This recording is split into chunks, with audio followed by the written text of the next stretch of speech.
नमस्कार,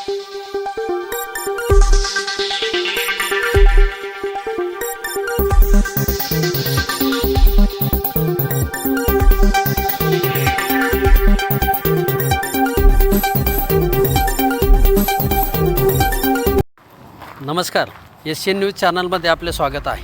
देवळा तालुक्यातील फुले माळवाडी येथील घटनेने संपूर्ण नाशिक जिल्हा हादरला आहे। फुले माळवाडी येथे एकाच कुटुंबातील 4 जणांचे मृतदेह घरात सापडल्याने परिसरामध्ये खळबळ उडाली आहे।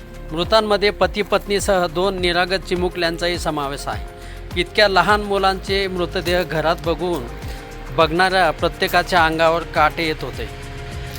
फुले माळवाडी येथील 40 वर्षीय युवक, त्याची पत्नी वय वर्ष 35, मुलगी वय वर्ष 8 आणि मुलगा वय वर्ष 2 यांचे मृतदेह स्वतःच्याच घरात आढळून आल्याने ह्या घटनेने संपूर्ण गावामध्ये खळबळ उडाली आहे। यामध्ये गोविंद बाळू शेवाळे, कोमल गोविंद शेवाळे आणि त्यांची दोन्ही चिमुकले श्याम गोविंद शेवाळे आणि खुशी गोविंद शेवाळे यांचा समावेश आहे। मिळालेल्या माहितीनुसार पतीने घरामध्ये दोरी बांधून आत्महत्या केल्याचा संशय आहे, मात्र त्याआधी पत्नी आणि मुलाची निर्घृण हत्या केल्याची शक्यता पोलिसांकडून वर्तवली जात आहे। मात्र ह्या संपूर्ण घटनाक्रमाने नाशिक जिल्हा हादरला आहे। चांदवड तालुक्यातील दिघवत येथील घटना ताजी असतानाच देवळा येथील फुले माळवाडीच्या घटनेने संपूर्ण नाशिक जिल्हा हादरला आहे।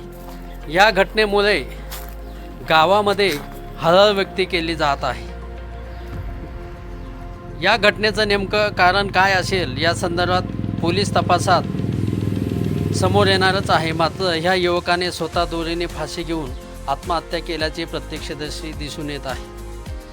ह्या घटनेमुळे नाशिक जिल्ह्यात दिघवत येथील घटना ताजी असतानाच फुले माळवाडी येथील घटनेने मात्र संपूर्ण नाशिक जिल्हा हादरला आहे। गोविंद शेवाळे, कोमल शेवाळे यांच्यासोबतच त्यांच्यात श्याम आणि खुशी या 2 चिमुकल्यांचा अकाली झालेला मृत्यू चटका लावून गेला।